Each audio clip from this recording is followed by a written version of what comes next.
আজকে অভাবে পড়িয়া দেখেন আপনার আর ভাই নাই। অনেক সময় তো বর্তমানে মাও নাই বাবু নাই, মা বাবা বলে যে নিজেরটা নিজে কইরা খা। বর্তমানে বর্তমানে বাস্তব না বাস্তব আপনারা বলেন। যে ছেলে কামাইতে পারে তারও আদর, তার বউরও আদর, তার ছেলে মেয়েরও আদর, নাতি নাতনির বুকে টাইনা নাই। আর যে ছেলে সংসারে টাকা দিতে পারে না তারও দাম নাই, তার বউরও দাম নাই, এমনকি ছোট ছোট বাচ্চা নাতি নাতনিরও দাম নাই। কথা বলেন ঠিক না? এই বাস্তবতা মানতে না চালেও মেনে নিতে হবে। যারা বুদ্ধিমান আছে, জ্ঞানওয়ালা, রব বলে যে দিলটা কাউকে দিস না যারা ব্যঙ্গে দিতে পারে, বরং দিলটা আমি রবের নামে ছেড়ে দে। আর আমি রব তো এমন দয়াবান, পৃথিবীতে বাঙ্গা জিনিসের দাম থাকে না, কিন্তু তোর বাঙ্গা হৃদয়ের দাম তোর মার কাছে না থাকলে, বাবার কাছে না থাকলে, ভালোবাসার মানুষের কাছেও না থাকতে পারে, কিন্তু তোর বাঙ্গা হৃদয়ের দাম আমি রবের কাছে 24টা ঘন্টা আছে। আমরা যদি কোনো কিছু বারবার চাওয়ার পরও রব্বুল আলামিন আমাদেরকে না দেয়, তাহলে আমাদের মন ছোট না করে শুকরিয়া করা দরকার। কেন? আমরা তো ভবিষ্যৎ দেখি না, রব তো ভবিষ্যৎ দেখে। রব যখন দেখে আমার বান্দার চাওয়া জিনিসটা তার জন্য কল্যাণের চাইতে ক্ষতি হয়, রব জেনে শুনে কারো কোনো ক্ষতি করেন না, তখন রব সেটা আমাদের থেকে দূরে সরিয়ে নেন, না হয় রব সেটা আমাদেরকে দেয় না। কিন্তু আমরা বোকারা ওই নিজের চাওয়ার উপর অটল থেকে অনেক সময় রবকে ভুল বুঝে বসে থাকি। এত নামাজ পড়ে চাই, তুমি দিচ্ছ না কেন? রব বলে যে আমি তো জানি তোর জন্য ভালো কতটুক, কি পরিমাণ ভালো, কি ভালো। বান্দারে নিজের ভালো তুই বুঝবি না, তোর জ্ঞান দিয়ে তুই কি বুঝবি? 1 নাম্বার কিনতে যাইয়া বাজার থেকে অনেক সময় 2 নাম্বার জিনিসও তুই কিনে ফেলস, বারবার প্রতারণার শিকার হস। নিজের দুনিয়াতে চলার জন্য, দুঃখ শেয়ার করার জন্য কত জনকে বাছাই করে বন্ধু বানাইছস। 3 মাস পরে জায়গায় স্বার্থ ত্যাগত লাগে, সেই বন্ধুগুলাও 2 নাম্বারই করে, বাটপারি করে, বেঈমানি করে। বান্দা তোর ভালো তুই বুঝবি না, তোর ভালোটা আমি রবের উপর ছেড়ে দে। আমি রবে তোকে সময় মতো যেটা তোর জন্য কল্যাণ সেটাই দান করবো। সেজন্য রবের দেওয়ার ব্যাপারে কখনো নাক গলানো উচিত না। যারা বলেন না উচিত। আমি হইতাম চাইলাম একটা, আল্লাহ বানাই দিছে আরেকটা, বুঝতে হবে সেখানেও কল্যাণ আছে। যারা বলেন না সেখানেও কল্যাণ। আল্লাহর ব্যাপারে কখনো হতাশ হওয়ার দরকার। গরিবটা চলে যাচ্ছে, কোটিপতি, তখন কোটিপতিরা বলবে ইস রে দুনিয়া কিল্লে মালিক হইলাম। আজকে যেটা আপনার আফসোস না পাওয়ার, ওই দিন ওনাদের আফসোস হবে কেন পেলাম, কেন এতগুলা গাড়ি, কেন এতগুলা বাড়ি। এবার বলেন আল্লাহ কি কাউকে দুনিয়াবি ক্ষেত্রে বড় লোক হতে নিষেধ করেছেন? ব্যবসা করতে নিষেধ করেছেন? একটু জোরে বলেন না। চাকরি করতে নিষেধ করেছেন? আল্লাহ পাক সম্পদ জুড়াতে নিষেধ করেছেন? বাবা হয়ে, অভিভাবক হয়ে সন্তানদেরকে লাইন করে দিতে নিষেধ করেছেন? তাহলে বেজালটা কোথায়? মনে রাখবেন, বেজাল হচ্ছে একটা নমরুদ সম্পদওয়ালা, সিদ্দিক আকবর সম্পদওয়ালা। সুবহানাল্লাহ, একটু জোরে বলি না। ফেরাউন সম্পদওয়ালা, ওসমান গনি জিন্নুরাইন সম্পদওয়ালা। কিন্তু 2 সম্পদওয়ালার পার্থক্য আসমান জমিন। যে সম্পদের শুরুতেও আল্লাহ সন্তুষ্টি, শেষেও থাকবে আল্লাহ সন্তুষ্টি, মাঝখানে কোনো অহংকার থাকবে না, কোনো লোভ থাকবে না। ওই সম্পদ যেটা আল্লাহ দিয়েছে, আল্লাহর জন্য বান্দা ব্যয় করবে আল্লাহর বান্দার কল্যাণে, ওই সম্পদ তার জন্য কল্যাণের হয়ে যাবে। তাকবীর, আল্লাহু আকবার। রিসালাত কাউসিয়া, এই চায় শ্রীকোট, এই চায় মদিনা, কাউসিয়া কমিটি বাংলাদেশ। সবাই একবার মিলি বলি তো সুবহানাল্লাহ। আমার মনে হয় আরেকটু ভলিউম বড় হবে। আপনাদের কোনো বেশি কষ্ট হচ্ছে? আমি আজকে বেশিক্ষণ জ্বালাবো না, মাত্র 5-10 মিনিট, তারপরে শেষ। না অনেকে রাগ করতেছে যে এদ্দুরাতিয়ে পর্যন্ত মাহফিল কিল্লা করার ফজরের নামাজ সত্যনও মানলা বলছো মনে করে দেয় এদ্দুরাতি মাহফিল করে ফজর নামাজ সত্যনও বলা। আজ একটা কথা জানি যে ফজরের নামাজ ফরণ্যে ইতে এনে পড়ে, আর যে না ফরণ্যে ইতে বিয়ের তো নাইশিদা 4টা বাজে ফেকে শেষ করি ইতে এত হইতো না।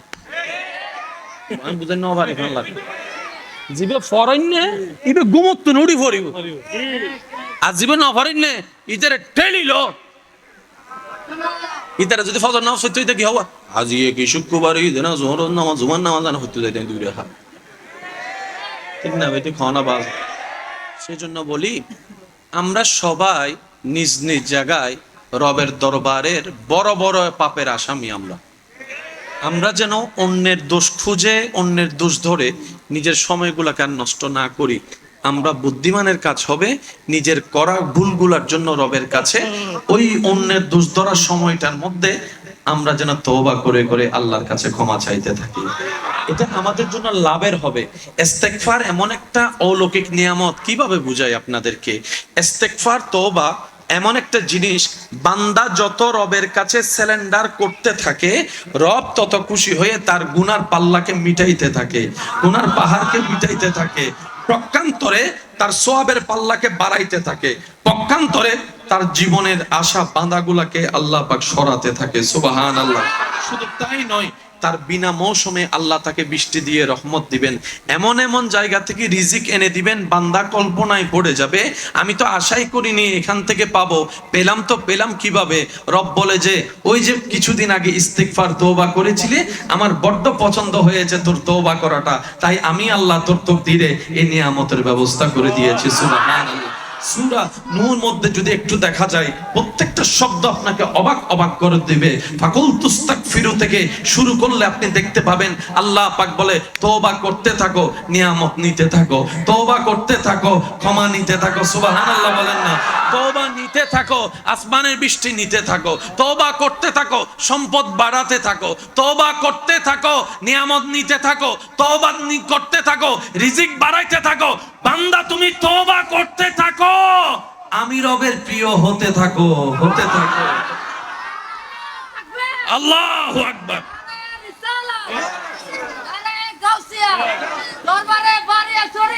উচ্চ আওয়াজে একবার বলেন সুবহানাল্লাহ। গুনাহগার মানুষ যখন তওবা করে, মনোযোগ আছে ভাইয়া? মনোযোগ আছে সবার? এদিকের বাইরে কি শুনতে পাচ্ছেন? শুনতে পাচ্ছেন? মাশাআল্লাহ। পাপী যখন তওবা করে তখন পাপীর পাপ কমে। এবার আল্লাহ দয়া করে আপনার পাপ সব মিটাই দিছে, একটা পাপও নাই। এবার যদি আপনি তওবা করেন আপনার লাভ কি? তওবা করলে তো পাপ কাটে, বাংলা ভাষায় বোঝার জন্য। তা পাপই তো নাই, অপরাধই নাই, গুনাহই নাই, এখন তওবা করলে লাভ কি? রব বলে যে তওবার মধ্যে লস বলে কোনো শব্দ নাই। সুবহানাল্লাহ। পাপী যখন তওবা করে তখন তার পাপ কাটতে থাকে। এই তওবা করতে করতে পাপ কাটতে কাটতে যখন বান্দার পাপ বেনিশ হয়ে যায়, এরপরও যখন বান্দা তওবা করে আমি আল্লাহ খুশি হয়ে তার মর্যাদা, সম্মান, ইজ্জত বাড়াইতে থাকি, বাড়াইতে থাকি। তওবার মধ্যে লস বলে কোনো শব্দ, সবাই বলেন তওবাতে লস বলে কোনো শব্দ। যে যত তওবা করতে থাকে সে তত রবের প্রিয় হতে থাকে। সেজন্য বলে যাওয়ার চেষ্টা করি, তওবার সাথে বন্ধুত্ব করুন, দরুদ শরীফের সাথে বন্ধুত্ব করুন, 5 ওয়াক্ত নামাজের সাথে বন্ধুত্ব করুন, মা বাবার সেবার সাথে বন্ধুত্ব করুন, বড়দের সম্মানের সাথে বন্ধুত্ব করুন, ছোটদেরকে স্নেহ করার সাথে বন্ধুত্ব করুন, আর চোখ নিচে রেখে মুখটা বন্ধ রাখার সাথে বন্ধুত্ব করুন। এই 7টা জিনিসের সাথে যদি বন্ধুত্ব করতে পারেন, আমি আপনাকে ছোট ভাই হিসেবে এতটুকু ওয়াদা দিতে পারি, আপনি এই প্র্যাকটিসে যদি 7 মাসে 7টা বিষয়ের উপর 3 মাস প্র্যাকটিস করেন, আপনি এই জায়গায় এমন কিছু শান্তি অনুভব করতে শুরু করবেন যেটা আগে কখনো অনুভব করার কল্পনাও করেন নাই। সুবহানাল্লাহ। আরেকটু জোরে। কারণ সবকিছুর মূল হচ্ছে এখানে শান্তি। সুবহানাল্লাহ। ও হুজুর আসসালামু আলাইকুম। হুজুর আসসালামু আলাইকুম। ওয়ালাইকুম সালাম। একবার বলি মারহাবা। আওয়াজ আসলে মনোযোগ কি হয়ে যায়? নষ্ট হয়ে যায়। বলেন আওয়াজ আসলে মনোযোগ কি হয়? ঠিক আমার হয় না সবার। সেজন্য আমি চাচ্ছি আপনারা একদম নীরবতার সাথে শুনুন। এই কথাগুলোর দরকার আছে না নাই আপনারা বলেন? প্রত্যেকটা মানুষের জীবনের দরকার আছে না নাই? তাহলে সবচেয়ে দামি জায়গার নাম কি? বলেন না, বলেন। সবচাইতে দামি জায়গার নাম? আল্লাহ পাক বলে যে সব তোরে দিলাম, বান্দা তোর দিলটা আমাকে দে। আশা করি আমার যুবক ভাইরা অনেক কিছুর উত্তর এখানে খুঁজে পেয়ে যাবেন। রব বলে যে তোকে সব দিলাম, দিলটাও আমি দিয়েছি, কিন্তু আমি চাই তুই নিজে থেকে দিলটা আমাকে দে। কারণ আমি তো নিতে পারি, কিন্তু সেটা সুন্দর না। আমারও তো একটু দেখতে মন চায়, আমার কোন বান্দা নিজে থেকে দামি দিলটা আমাকে দেয়, আমি তো একটু দেখতে চাই। বান্দা চোখ তুই রাখ, হাত দুই রাখ, পাও তুই রাখ, টাকা তুই রাখ, গাড়ি বাড়ি তুই রাখ, জমিন তুই রাখ, ডুপ্লেক্স বাড়ি তুই রাখ, 10টা ফ্যাক্টরি আমি তো দিয়েছি, আচ্ছা যা তুই রাখ, ব্যাংক ব্যালেন্স তুই রাখ, বউ তুই রাখ, স্বামী তুই রাখ, সন্তান নাতি তুই রাখ। বান্দা বলে যে আল্লাহ আমি কি দিব তোমাকে? রব বলে যে তোর দিলটা আমাকে দে, তোর দিলটা আমাকে দে, তোর দিলটা আমাকে দে। ইয়া রব সব তো তোমার। রব বলে যে আমি চাই তোর দিলটা। ইন্নাল্লাহা লা ইয়ানজুরু ইলা ওয়াজহিকা, রব চেহারার দিকে তাকায় না, রব বান্দার দিলের দিকে তাকায় থাকে। রব বলে যে দিলটা আমাকে দে। আমার নবী মুস্তাফার প্রেম দিয়ে দিলটাকে সাজিয়ে নে, আমি রবের ভয় দিয়ে দিলটাকে আলোকিত করে দিলটা আমাকে দে। তোর দিলে বান্দা হিসেবে সর্বোচ্চ ভালোবাসা তোর স্রষ্টারটা রাখ, তোর দিলে উম্মত হিসেবে সর্বোচ্চ ভালোবাসা তোর নবীরটা রাখ। তুই নিজ দায়িত্বে তোর দিলের জগতে ভালোবাসার ঘরে মায়া মহব্বতের জায়গায় আমি রবকে জায়গা দে, আমার নবী মুস্তাফাকে জায়গা দে। আমি আল্লাহ ওয়াদা করলাম এই দিল দুনিয়ার কোন কারো কাছ থেকে প্রেমের আঘাতে সেকাগে আমি রব ভাঙতে দিব না, আমি রব ভাঙতে দিব না, আমি রব ভাঙতে দিব না। সুবহানাল্লাহ, আল্লাহু আকবার।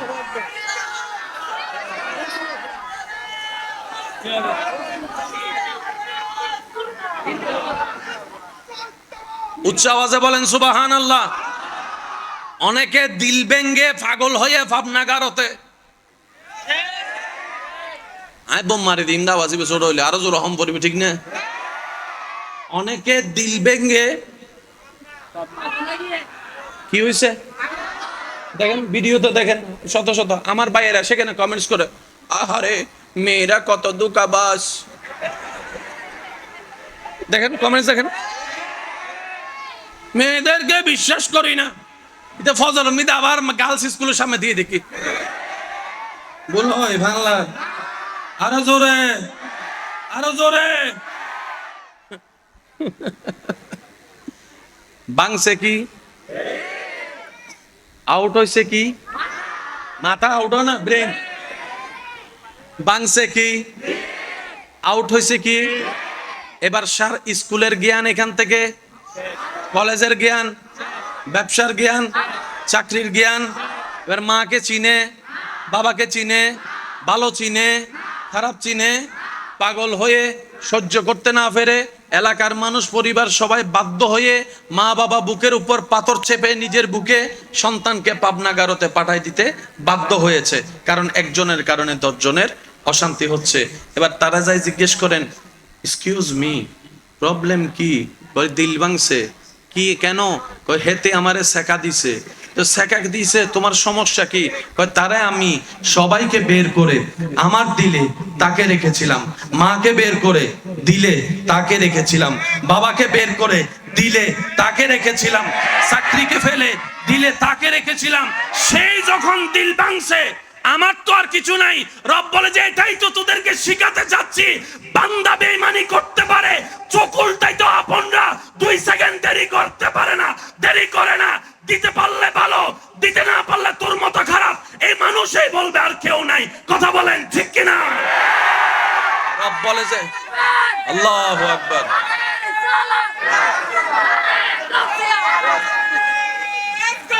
উচ্চ আওয়াজে একবার বলি মারহাবা। মানুষ সুকুলটাইতে 2 সেকেন্ডও লাগে, এমনকি নিজের রক্তের মানুষ পর্যন্ত বেঈমানি করতে 2 মিনিট লাগে। আজকে অভাবে পড়িয়া দেখেন আপনার আর ভাই নাই। অনেক সময় তো বর্তমানে মাও নাই, বাবু নাই। মা বাবা বলে যে নিজেরটা নিজে কইরা খা। বর্তমানে বাস্তব না বাস্তব আপনারা বলেন? যে ছেলে কামাইতে পারে তারও আদর, তার বউরও আদর, তার ছেলে মেয়েরও আদর, নাতি নাতনির বুকে টাইনা নাই। আর যে ছেলে সংসারে টাকা দিতে পারে না তারও দাম নাই, তার বউরও দাম নাই, এমনকি ছোট ছোট বাচ্চা নাতি নাতনিরও দাম নাই। কথা বলেন ঠিক না? এই বাস্তবতা মানতে না চালেও মেনে নিতে হবে। যারা বুদ্ধিমান আছে, জ্ঞানওয়ালা, রব বলে যে দিলটা কাউকে দিস না যারা ব্যঙ্গে দিতে পারে, বরং দিলটা আমি রবের নামে ছেড়ে দে। আর আমি রব তো এমন দয়াবান, পৃথিবীতে বাঙ্গা জিনিসের দাম থাকে না, কিন্তু তোর বাঙ্গা হৃদয়ের দাম তোর মার কাছে না থাকলে, বাবার কাছে না থাকলে, ভালোবাসার মানুষের কাছেও না থাকতে পারে, কিন্তু তোর বাঙ্গা হৃদয়ের দাম আমি রবের কাছে 24টা ঘন্টা আছে। সেজন্য দিলটা সবসময় দিতে হবে কাকে? একটু জোরে বলেন, আরো জোরে, আরো জোরে। বান্দা হিসেবে দিব আল্লাহকে, উম্মত হিসেবে দিব নবীকে। এবার আপনার দিলে কয়জন আছে? একটু জোরে বলেন। আল্লাহ এবং রসুল, ঠিক আছে। বান্দা হিসেবে কে আছে? বলেন না, বান্দা হিসেবে আপনি কাকে রেখেছেন? আচ্ছা, উম্মত হিসেবে কাকে রেখেছেন? রসুল। দুইজন রাখলেন। এবার আপনি স্বামী হয়ে বউকে ভালোবাসার দরকার, কারণ এটা তো ইসলাম বলেছে। সুবহানাল্লাহ বলেন না। ভালোবাসা কি কান দিয়ে নাকি চোখ দিয়ে নাকি নাক দিয়ে নাকি দিল দিয়ে? তাহলে আল্লাহ আপনাকে বলছেন, নবী বলছেন, হে স্বামীরা তোমরা বউকে ভালোবাসো। হে বউ তোমরা স্বামীদেরকে ভালোবাসো। ও মা বাবা সন্তানদেরকে ভালোবাসো। ও দাদা দাদি নানা নানি নাতিদেরকে ভালোবাসো। তো ভালোবাসতে তো দিল লাগে। বান্দায় বলে যে আল্লাহ দিল তো তোমার নামে। সুবহানাল্লাহ বলবেন না? আমার বউ কেমনে ঢুকবে, আমার মা কেমনে ঢুকবে? তুমিই তো বলছো ভালোবাসতে, আবার দিলটা তুমি নিয়ে নিলা। রব বলে যে বান্দা তুই বুঝোস নাই, আমি আমাকে কেন দিতে বলেছি জানিস? তুই অন্যকে দিলে তারা সেই তোর দামি দিলটাকে নিয়ে পুতুলের মতো খেলনা করে, পুতুলের মতো খেলনা করে, পুতুলের মতো খেলনা করে, তোদেরকে কাঁদাইতে থাকে, চোখের পানিরও দাম দেয় না। তুই দিলটা আমার নামে দিয়ে দে, আমি সে দিলে যার যতটুক ভালোবাসা থাকলে হক আদায় হবে, তাদের প্রতারণায় তোর দিল ভাঙবে না। অতটুক ভালোবাসা আমি অন্তরে ফিট করাই দিব, সব ভালোবাসার দায়িত্ব হয়ে যাবে। সেজন্য আমরা না বুঝেই অনেক সময় অতি চালাকের পরিচয় দিতে গিয়ে নিজের পায়ে নিজে 5 জন হই আর গুণ না হর। আমরা নিজের পায়ে নিজে কি মারি? আরো জোরে বলেন, নিজের পায়ে নিজে কি মারি? এখানে আমার অনেক বাইরে সিগারেট খায়, আছে না? বাইরেও খাই। কাউকে কাউকে আঙ্গুল দেখায় না, কাউকে আঙ্গুল দেখায় না। আমি বলছি শুধু আপনি ভেবে দেখবেন, বাইরেও খাই ভিতরেও খাই। আচ্ছা, ঘরের ভিতর ছোট বাচ্চা আছে না? ভাই বলেন না, ভাই আছে না? কষ্ট নিচ্ছেন? তাহলে আমি কথা বাদ দিচ্ছি। আপনারা যদি পার্সোনালি নেন আমি ওটা বলছি না, আমি শুধু সর্বজনীন বলছি। একটা ছোট বাচ্চা ঘরে আছে, আপনি একটু ইমাজিন করেন তো, যেই ধোঁয়াটা আপনার নিজের ভিতরটা, আপনার মতো বয়সী মানুষের ভিতরটা কাঁপাই ফেলতেছে। আপনি যে ধোঁয়াটা ছাড়লেন, ছোট একটা বাচ্চা, 2 বছর 2 মাস 3 মাসের 2 বছরের বাচ্চা, একটা ছোট বাচ্চার এবার আপনি দাদা হয়ে, নানা হয়ে, বাবা হয়ে এই কাজটা কেমনে করলেন? এটা বিষয়টা কেমন হলো জানেন? আপনি ওই বাচ্চার খাবারের মধ্যে ডেইলি 1 ফোঁটা করে বিষ দিচ্ছেন। বুঝাতে পারছি কথাটা? কারণ নিয়ম তো নিয়ম, নিঃশ্বাস তো নিঃশ্বাস। আপনি ধোঁয়াটা ছেড়ে দিলেন বাসের সামনের সিটে বসে, পিছনের সিটে যারা আছে সবাই ভেবে দেখবেন বিষয়টা। আল্লাহর ওয়াস্তে অনুরোধ করে বলছি, আল্লাহর ওয়াস্তে ভেবে দেখবেন। যদি আপনার বিবেকে বলে আমার কারণে অন্যের ক্ষতি হচ্ছে না, তাহলে আপনাকে আর কিছু বলার নাই। আর যদি আপনার মনুষ্যত্বই বলে না, আমি তো নিজেরও ক্ষতি করছি, অন্যরও ক্ষতি করছি, তাহলে জিনিসটা আমার একটু ভেবে দেখা দরকার। আমি মনে করি আপনি চেষ্টা করলে রব্বুল আলামিনও আপনাকে সেখান থেকে ফিরে আসার জন্য সহজ করে দিবেন। সুবহানাল্লাহ। বান্দা চেষ্টা করলে আল্লাহ দয়া করে কি করে না? একটু জোরে বলেন, করে কি করে না? মুহাব্বতের আওয়াজে একবার দরুদ শরীফ সবাই মিলে কি আওয়াজে? আল্লাহুম্মা সাল্লি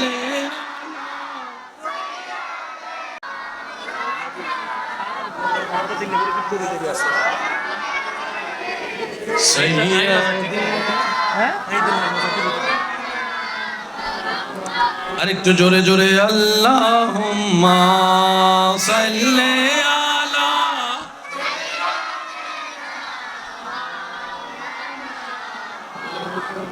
وعلى آله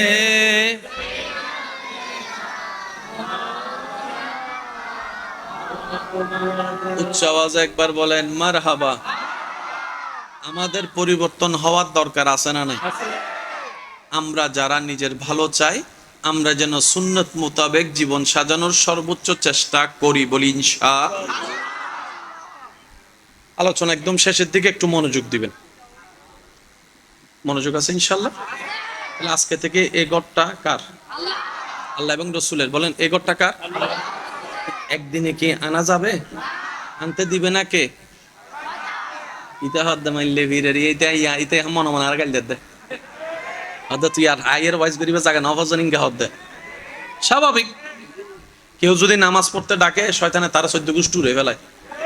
এদুন মানুষ আছে উনটা তুই কেডা হ, তুই কেডা হ। ভালো কাজে বাঁধা আসবেই। কথা বলেন ঠিক কি না? আরে যে সমাজে দুধের মতো ফ্রেশ উপকারী খাবার মানুষের ঘরের দরজায় গিয়ে গিয়ে ডেকে ডেকে বিক্রি করতে হয়, অথচ পক্ষান্তরে মদের দোকানে গিয়ে মদ খাইতে হয়। দুধ মানুষের ঘরে ভিক্ষুকের মতো, ভাই একটু দুধ নেন, ভাই একটু দুধ নেন, ভাই একটু দুধ নেন। আর মদের বিষয়টা লক্ষ লক্ষ ডলার টাকা দিয়ে ওখানে গিয়ে লাইন ধরে খাইতে হয়। আমাদের আর উন্নতি কই? আমাদের আর উন্নতি কই? যেখানে দুধের মতো খাবার কারো কোনো সন্দেহ নাই, সে দুধের মতো খাবারের দাম দিতে জানলাম না, কিন্তু মদের দাম আমাদের কাছে। দুধ বিক্রি করে এখনো দুনিয়াবি ভাবে গরিব হয়ে আছে, আর মদ বিক্রি করে কোটি কোটি টাকার মালিক হয়েছে। যেখানে হওয়া দরকার ছিল উল্টা। আপনার বিবেক কি বলে? হওয়া দরকার ছিল উল্টা। অন্য সাবজেক্ট যারা পড়ায় তাদেরকে এত ভ্যালুয়েবল একটা সম্মানই দেওয়া হয়, কিন্তু পৃথিবীর সবচাইতে দামি কিতাব কোরআন যিনি পড়ায় সেই আলেমকে, সেই হাফেজকে কতটুকু সম্মাননা দেওয়া হয় আপনার এলাকায়, আপনার ঘরে আপনি নিজেই বিবেচনা করে দেখলেই বুঝতে পারবেন পার্থক্যটা কোথায়, অবনতি আমরা কোথায় দিকে যাচ্ছি। আল্লাহ আমাদেরকে নেক নিয়ামত অর্জন করার তৌফিক দান করুন। আর একটু জোরে বলেন, সবচেয়ে দামি জিনিসের নাম কি? এবার আসেন, পৃথিবীর সৃষ্টি জগতে, আল্লাহর সৃষ্টিতে আল্লাহ যাকে সবচাইতে দামি, সবচাইতে সুন্দর, সবচাইতে স্পেশাল, সবচাইতে গোছানো, সবচাইতে ভ্যালুয়েবল বানিয়েছেন, তিনি হচ্ছেন আপনার আমার নবী রাহমাতুল লিল। সেই নবীর দরবারে সময়ে সময়ে আশেকানরা কিছু হাদিয়া নিয়ে আসতেন। ওই ধারাবাহিকতায় একদিন নবীজির দরবারে একজন আশেক মানুষ কিছু আঙ্গুর নিয়ে আসছেন হাদিয়া হিসেবে। আর নবীজির একটা অভ্যাস মোবারক ছিলেন কি, নবী কখনো একা কোনো কিছু খেতেন না, সামনে যারা থাকতেন ওনাদেরকেও দিতেন, আসহাবে সুফফা যারা ছিল ওনাদেরকেও দিতেন, আশেপাশে যারা অভাবী ছিল ওনাদের কাছেও দিতেন। দরকার হলে ভাগ করে খেতেন। আর ভাগটা যদি মদিনাওয়ালা নবুয়তের হাত দিয়ে হয়, একটু জোরে বলেন না রে ভাই, যদি মদিনাওয়ালার নবুয়তের হাত দিয়ে হয়, ভাগটা তো কেমন ভাগ, কিভাবে বুঝাই? আবু হুরায়রা রাদিয়াল্লাহু তাআলা এসে বলে ক্ষুধার্ত পেট, ইয়া রাসূলুল্লাহ। নবীজি বলে আমিও তো ক্ষুধার্ত। আর একটু জোরে। আবু হুরায়রা রাদিয়াল্লাহু তাআলা এসে বলে ইয়া রাসূলুল্লাহ খিদা লাগছে কিন্তু খাবার নাই ঘরে। নবীজি বলে যে আমারও তো খিদা লাগছে, ঘরে খাবার নাই। এমন সময় একজন মানুষ এক গ্লাস দুধ নিয়ে আসছে। এবার আবু হুরায়রা রাদিয়াল্লাহু তাআলা মনে মনে চিন্তা করতেছেন, আমি যেহেতু ক্ষুধার্ত বলছি, নবী দুধটা আগে আমাকে দিবে, মনে মনে ধারণা। নবীজির সামনে যখন উনি দুধটা নিয়ে আসলেন হাদিয়া হিসেবে, নবীজি ওই দুধটা আবু হুরায়রা রাদিয়াল্লাহু তাআলা কে দিয়ে বললেন, আবু হুরায়রা, আমার আসহাবে সুফফা সাহাবারা তারাও ক্ষুধার্ত হয়ে আছে, অনেক কষ্ট পাচ্ছে, একটু যাও তো এই গ্লাস দুধটা নিয়ে যাও, সবাইকে একটু দুধ দিয়ে আসো, খাইতে বলো। সুবহানাল্লাহ। আচ্ছা তখন কেমন লাগে? পেটে তো নিজের খিদা, নবী বলতেছে অন্যদেরকে খাওয়াও। এটাই হচ্ছে সাহাবা আর আমাদের মধ্যে অনেক পার্থক্যের একটা নমুনা। আপনি আমি হলে বলতাম আগে তো আমি নিজে খাই বাসি, সাহাবা বলে যে না, ক্ষুধা আমার চলে যাক, ক্ষুধা আমার মিটে যাক, জান আমার চলে যাক, নবী যেটা বলেছেন আগে হুকুম সেটাই পালন হবে। এবার সেই সাহাবা আবু হুরায়রা রাদিয়াল্লাহু তাআলা ওই দুধটা নিয়ে আসহাবে সুফফার কাছে গেছে। ভাই নবী পাঠাইছে, ধরেন খান বিসমিল্লাহ বলে। উনি খাইলো, পেট ভরে খাইলো, দুধ শেষ হয় নাই। আরেকজনে খাইলো, খাইতে খাইতে সবার পেট ভরে গেছে। আবু হুরায়রা রাদিয়াল্লাহু তাআলা বলে, আরো খান। এবার আবু হুরায়রা রাদিয়াল্লাহু তাআলা নবীর হুকুম মেনে ফেলছেন যে সবাইকে খাওয়াই ফেলছেন। এখন তো চাইলে উনি খেতে পারে, কিন্তু সাহাবীর আদব দেখেন, উনি খাই নাই। ওই গ্লাসটা নিয়ে, দুধের গ্লাসটা নিয়ে নবীর সামনে আসছেন। তো নবী বলে, আবু হুরায়রা তুমি খাও নাই? ইয়া রাসূলুল্লাহ, আপনি খাওয়াইতে না বলছেন, খাইতে তো বলেন নাই। আপনি খাওয়াইতে বলেছেন ইয়া রাসূলুল্লাহ, খাইতে বলেন নাই। সরকার বলছে এবার তুমি খাও। বিসমিল্লাহ করে খাওয়া শুরু করলো। আবু হুরায়রা আবার খাও, আবার খাইলো। আবু হুরায়রা আবার খাও। খাইতে খাইতে খাইতে এক পর্যায়ে আবু হুরায়রা রাদিয়াল্লাহু আনহু বলে, ইয়া রাসূলুল্লাহ, আরো জোরে জোরে। এবার নবীজি রাহমাতুল লিল আলামিন দুধের পেয়ালাটা হাতে নিয়ে নবীজি বিসমিল্লাহ বলে খেলেন, তারপরে দুধ শেষ। क्यों जनाबे अबू हुरैरा था वो कैसा जामशीर जिससे 70 साहिबों का दूध से मुंह फिर गया। ভাগ্য গুণে সে আল্লাহর হাবিব নবীর উম্মতের খাতায় আপনার আমার মতো গুনাহগারের নাম। কি যে দাম আল্লাহ আমাদেরকে বাড়াই দিয়েছেন, কুনতুম খায়রা উম্মত বলে। হাসরের ময়দানে যতদিন আমরা যাব না কোন নবীর উম্মত হয়েছে সেটা পরিপূর্ণভাবে বোঝা সম্ভব হবে না। হাসরে যাওয়ার পরে বুঝতে পারবো যে আমরা কেমন নবীর উম্মত। সুবহানাল্লাহ জোরে বলি। তো নবীজির একটা অভ্যাস মোবারক ছিলেন, সবাইকে দিয়ে খেতেন। এবার নবীজির দরবারে হাদিয়া স্বরূপ কি আনলেন? আঙ্গুর। নবীজি আঙ্গুরটা নিলেন, সাহাবায়ে কেরাম মনে মনে ভাবলেন নবী আমাদেরকেও দিবে, নবীও খাবেন। কিন্তু আজকের চরিত্রটা ভিন্ন, রূপটা ভিন্ন, দৃশ্যটা ভিন্ন। সুবহানাল্লাহ। যিনি এনেছেন উনি দাঁড়িয়ে আছেন। আর আপনারা তো জানেন, কেউ যদি যখন শখ করে কিছু বানায় কিংবা কিছু আনে, তার প্রিয় মানুষটাকে দেয়, সে চায় আমার সামনে একটু হলেও খাক, আমার সামনে একটু হলেও হাক, এটা একটা চাওয়া থাকে। উনি দাঁড়িয়ে আছেন যিনি আঙ্গুর এনেছেন। এবার নবীজি এখানে, নবীজি একটা করে খেলেন, দ্বিতীয়টা খেলেন, তৃতীয়টা খেলেন। সাহাবায়ে কেরাম অবাক হয়ে তাকিয়ে আছেন, নবী খাচ্ছেন আমাদেরকে দিচ্ছেন না, ব্যাপারটা কি? জীবনে তো এরকম দৃশ্য দেখিই নাই, নবী একা খাইতে। নবী কারোর সাথে কোনো কথা না বলে নবীজি খেতে লাগলেন, খেতে লাগলেন, খেতে লাগলেন। যিনি আঙ্গুর আনছে তিনি খুশি হতে লাগলেন, হতে লাগলেন, হতে লাগলেন। খাবার শেষ, উনিও খুশি হয়ে চলে গেল। এবার সাহাবায়ে কেরাম প্রশ্ন করলেন, ইয়া রাসূলুল্লাহ, আমাদের এতটুকু ঈমান, আপনি হ্যাঁ বললো কোনো কারণ আছে, না বললো কারণ আছে, আপনি দিলেও কারণ আছে, না দিলেও কারণ আছে, এতটুক আমরা জানি ইয়া রাসূলুল্লাহ, কিন্তু ঘটনাটা বুঝি নাই, ব্যাপারটা কি? আপনি কখনো আমাদেরকে না দিয়ে খান, আজকে খাইলেন? নবীজি বললেন, শুনো, যিনি আঙ্গুরটা আমাকে দিয়েছেন উনি মহাব্বত করে এনেছেন, খুব ভালোবাসা নিয়ে আমার জন্য এনেছেন। কিন্তু আঙ্গুর একটা খাওয়ার পর আমি দেখলাম এটা খাওয়ার মতো না, টকে টক, মারাত্মক টক। এখন এই টকটা যদি তোমাদেরকে দিতাম, তোমরা খাওয়ার পরে চেহারায় টকটা দেখা যেত, তার মনটা ভেঙে যেত, তার মনটা ভেঙে যেত। কেউ মুখ থেকে ফেলে দিতা, তার অন্তর ভেঙে যেত। আমি মদিনাওয়ালা চাই না কারো অন্তর ভাঙুক, কারো অন্তরে কষ্ট পাক। সেজন্য তোমাদেরকে না দিয়ে হাজার টকটা আমি সহ্য করে নিয়েছি, না খাওয়ার কষ্টটা আমি সহ্য করে নিয়েছি। তার অন্তরকে খুশি করার জন্য আমি টকময় আঙ্গুর নিজেই খেয়ে নিয়েছি। আপনি আমি সেই নবী রাহমাতুল লিল আলামিনের উম্মত। তো বলে যাই শেষ কথা, অন্যকে ভালো রাখুন, নিজে ভালো থাকার আশা ওনার থেকে কইরেন না।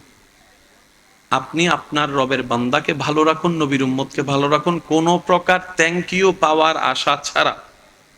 ঠিক মনে রাখবেন, আল্লাহ পাক আপনাকে আমাকে পাঠাইছে দুনিয়াতে দেওয়ার জন্য, নেওয়ার জন্য নয়, নেওয়ার জন্য নয়। মনে রাখবেন ভাইয়েরা, সৃষ্টিকে দেওয়ার জন্য আল্লাহ আপনাকে পাঠিয়েছেন, সৃষ্টিকে দেওয়ার জন্য আমাকে পাঠিয়েছেন, আমাদেরকে পাঠিয়েছেন।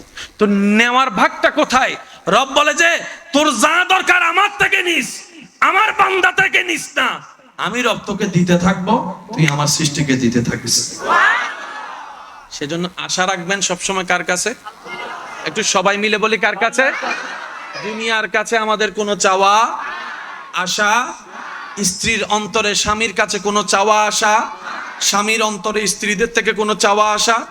কারণ এই পৃথিবী চোখ উল্টাইতে 2 সেকেন্ডও লাগে না।